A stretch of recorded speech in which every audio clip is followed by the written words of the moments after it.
60 वर्ष पूर्व आज ही की तिथि थी। 3 दिसंबर की, इस वर्ष जो 3 दिसंबर की तारीख है वो एकादशी की, माघ के महीने की एकादशी शुक्ल पक्ष की, आज ही की वो तारीख थी जब भगवान श्री कृष्ण ने 5160 वर्ष पहले गीता का संदेश दिया था। ज्योतिसर में महाभारत के युद्ध के पहले दिन पहला दृश्य जो उत्पन्न होता है, उस दृश्य में यही भाव है, यही श्रद्धा है और पूरी सृष्टि के लिए, पूरे विश्व के लिए एक नया स्वरूप निकल कर आया।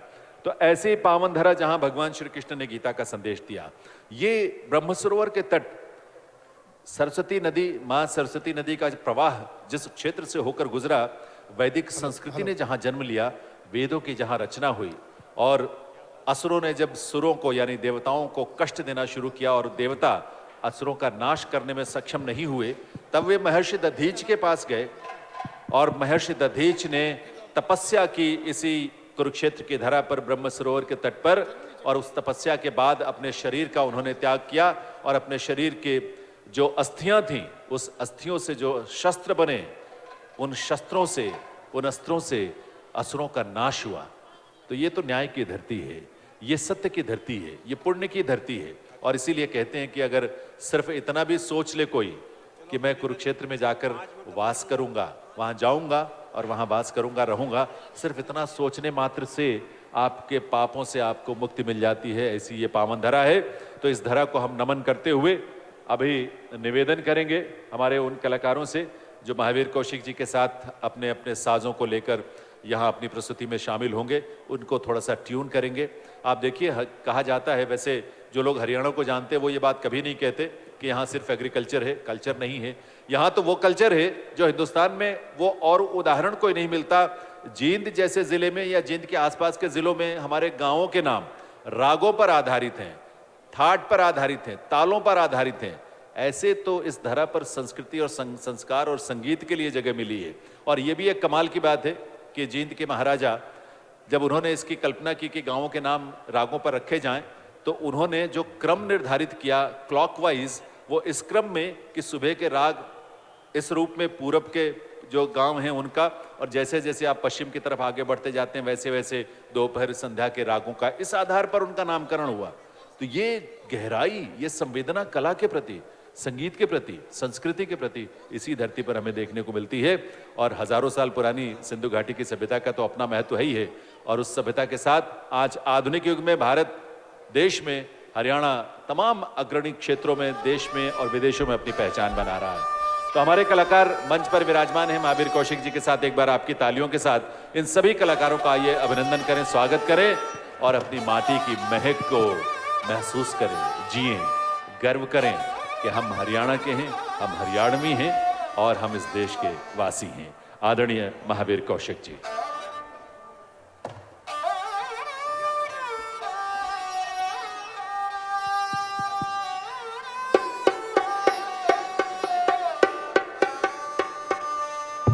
आज की सांस्कृतिक संध्या में मुख्य अतिथि के रूप में उपस्थित कुरुक्षेत्र लोकसभा क्षेत्र से माननीय सांसद श्री नायब सिंह सैनी जी,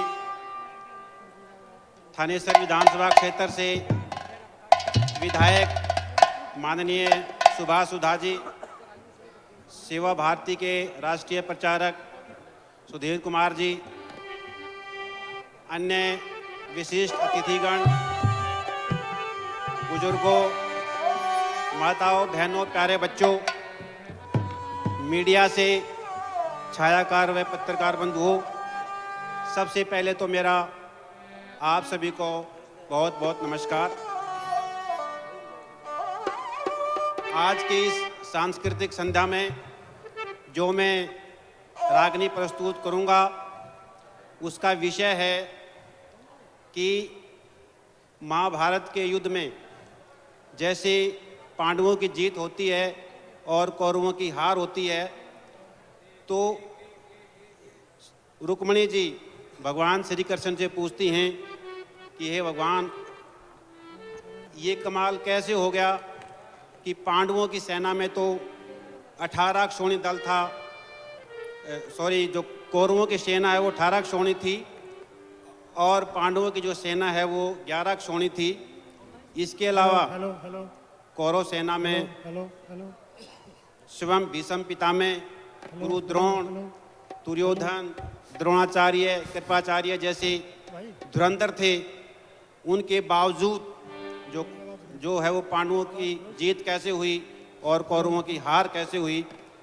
तो भगवान श्री कृष्ण कहते हैं कि ये हर एक आदमी का जो कर्म है उसको अपना फल मिलता है, और ये जो धुरंधर थे, जो ये योद्धा थे, इन्होंने कोई न कोई ऐसा कर्म किया हुआ था जिसका उनको फल मिला और अंततः उनकी मृत्यु हुई और कौरवों की हार हुई।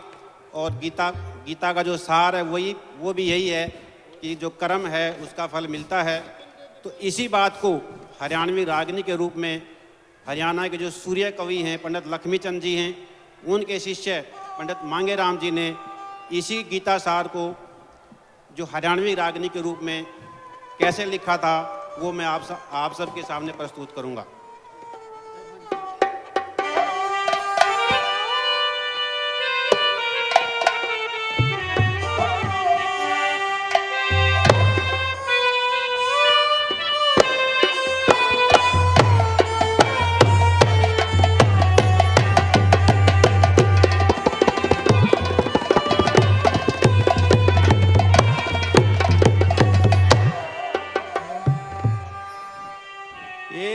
तेरी वीर की जात रे रुक्मणी, या ते मर्दा की कहानी से, अरे जामन मरने कर्म का फलिया कृष्ण की वाणी से। जात रे रुक्मणी मर्दा की कहानी से, जामन मरने कर्म का फलिया कृष्ण की वाणी से। तेरी वीर की जात रे रुक्मणी मर्दा की कहानी।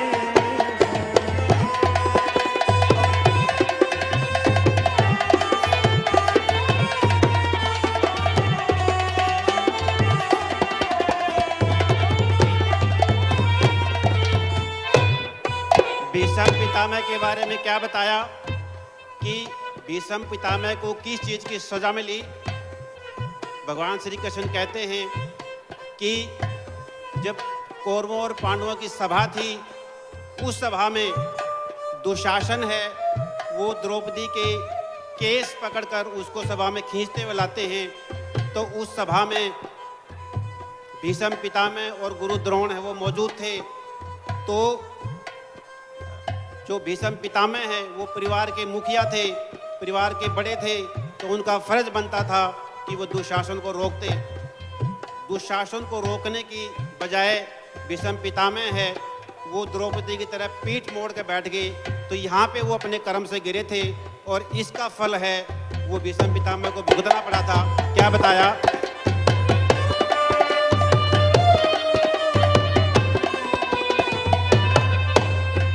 तेरा भीष्म कर्म भूल गया था, तू सुन ले रुक्मण मेरी।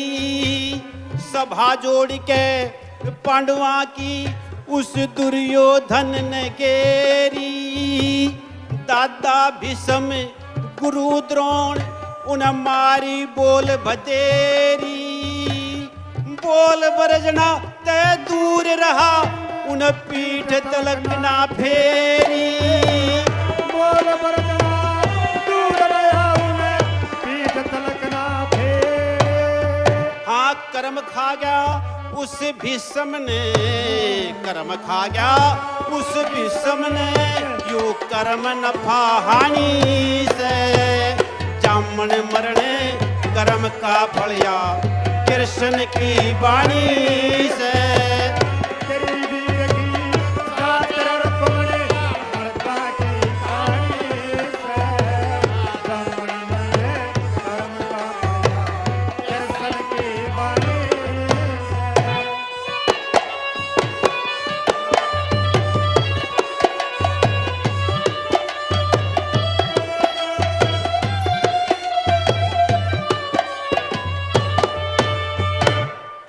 कर्ण के बारे में भगवान श्री कृष्ण क्या कहते हैं कि कर्ण को किस चीज़ की सज़ा मिली कि युद्ध के मैदान में अभिमन्यु को सभी योद्धाओं ने चक्रव्यूह के अंदर घेर के मारा था और अंतिम समय में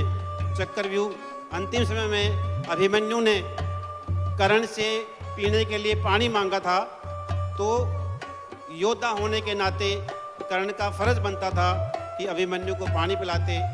कर्ण ने अभिमन्यु को पानी नहीं पिलाया और वही पानी है वो मिट्टी में मिलके दलदल बन गया और उस दलदल में कर्ण का रथ धंसा था। और जब वो पहिया निकाल रहे थे तब अर्जुन ने कर्ण को बाण मारे थे, तीर मारे थे और इस तरह उनकी मृत्यु हुई थी। कर्ण के बारे में क्या बताया?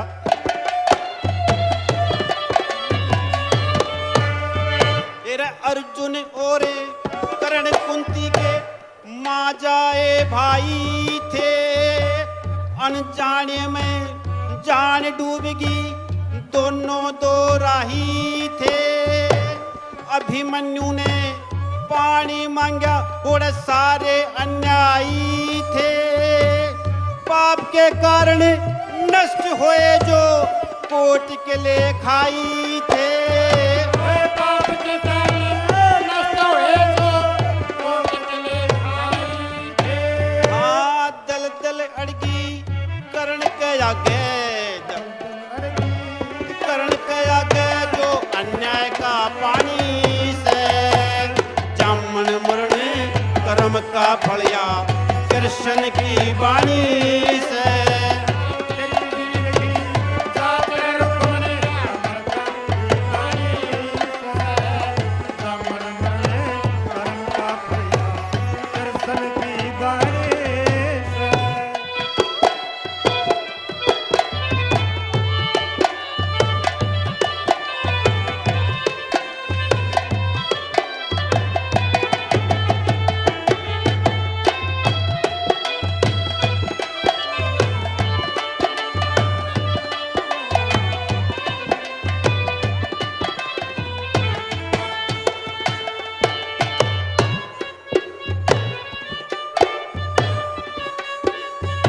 दुर्योधन के बारे में क्या बताया?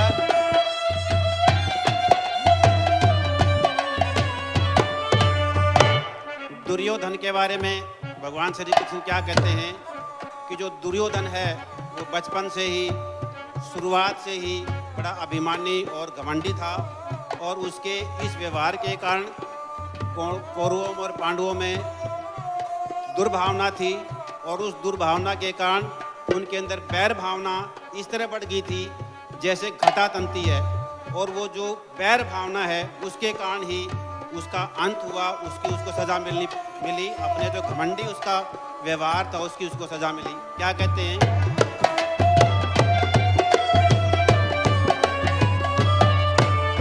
तेरे दुर्योधन की चाल कुबड़ी कद्दे तय बनरी थी, जिसको गदा खान की खातिर घड़ी घड़ी गिनरी थी।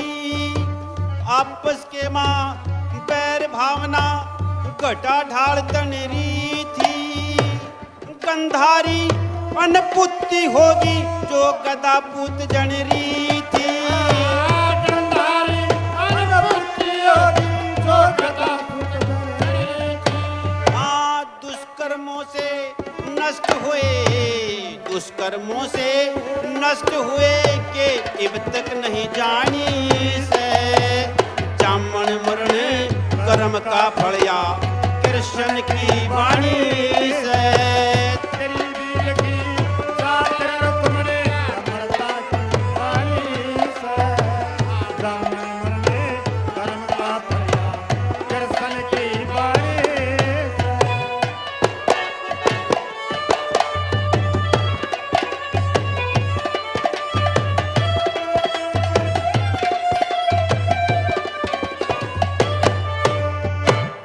गुरु द्रोण के बारे में क्या बताते हैं भगवान श्री कृष्ण कि जो गुरु द्रोण हैं वो बहुत बड़े गुरु थे और बहुत बड़े ब्राह्मण थे। गुरु के लिए अपने जितने भी शिष्य होते हैं वो एक समान होते हैं, उनको समदृष्टि से देखना चाहिए। लेकिन गुरु द्रोण ने क्या किया कि जो एकलव्य है, जिसने उनसे शिक्षा भी प्राप्त नहीं की थी, सिर्फ उनकी प्रतिमा बना के उनसे शिक्षा प्राप्त करते रहे थे, तो एक दिन जंगल में जब एक कुत्ता भौंकता है तो एकलव्य हैं सिर्फ आवाज़ की दिशा में तीर छोड़ के उस कुत्ते के मुंह को तीरों से भर देते हैं। तो जब ये नज़ारा गुरु द्रोण ने देखा तो उनको ये लगा कि ये धनुर्धारी है, ये तो अर्जुन को भी हरा देगा। तो उसको उनको उस चीज़ को ख़त्म करने के लिए जो गुरु द्रोण हैं वो एकलव्य से गुरु दक्षिणा में उसका अंगूठा मांग लेते हैं। तो वो ऐसा उनको नहीं करना चाहिए था। जो गुरु है उसके लिए तो सभी शिष्य बराबर होते हैं। तो ये उन्होंने जो अन्याय किया था उसकी सज़ा उनको भुगतनी पड़ी। क्या बताया?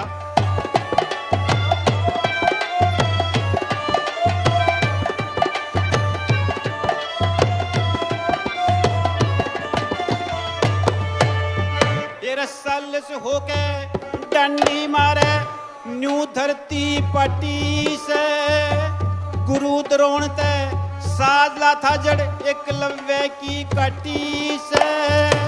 सच्चा ब्राह्मण सथिर आत्मा अन्याय ने लाठी से, जन्म लेण ने काम शिशाना पढ़ण ने जटी से।